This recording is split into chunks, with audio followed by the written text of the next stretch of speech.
Nandito kami ngayon guys sa labas. Ayan, naglalakad-lakad kami. Mangunguha kami ng papaya. Ayan, kasama ko si baby. Ayan, alas 5 pa guys. Pero parang mainit pa siya yung araw. Pero okay lang. Sanay naman kami. Naglalakad-lakad kami tuwing hapon. Kasama ko yung lolo niya. Ayan. Si baby tuwang-tuwa. Sabi niya kanina, bihisan na daw siya. Tapos, suotan na siya ng crocs niya. Ayan, baby, say hi! Say hi, no. Baby, yayang. Anuhan siya ng araw. So, ayan. So, let's go guys. Kukuha tayo ng papaya.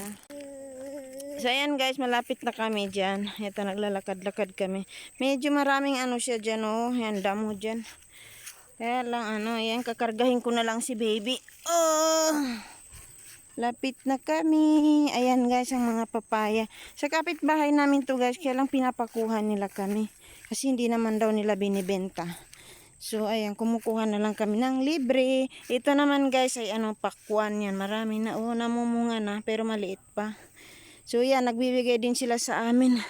So, ito na guys. Ay, uy, uy, uy. Ito na guys, yung papaya. Ayan. Ayan guys, ang dami nila dito. Papaya Thailand daw ang tawag dito. Yan, marami silang pananim. Papaya at saka mga kamoteng kahoy at saka mais. Yung mais nila maliit pa. So ayan, kukuha na tayo ng papaya. Pipitas na tayo. Ayan, laki ng papaya oh.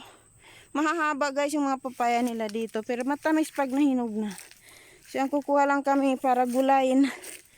At saka gawin daw namin atsara. Sabi ng kasama ko yung pamangkin ng asawa ko. Nasaan na ba? Wala na dito. Baby, dyan ka muna. Kuha pa si mama ha. So yan guys, pipitas na tayo ng papaya. Ayan. Ito bilog to. Iba naman ito. Bilog siya. Yung iba siya, pahaba. Mahaba yung bunga. So ito ng bilog. Ay. Sige. Ay. Gagawin namin atsara. Tsaka gugulayin ko yung iba guys. So yan guys, yung nakuha namin. Ilang piraso yan. So okay, uwi na kami. Ayan, uwi na kami ni baby. Tuwang-tuwa siya guys, nakalabas na naman si baby. Tuwing lalabas yan, tuwang-tuwa talaga siya. So yan na guys, pinagpapawisan ako, sobrang init ah. Okay, thank you for watching. Bye, see you in my next video.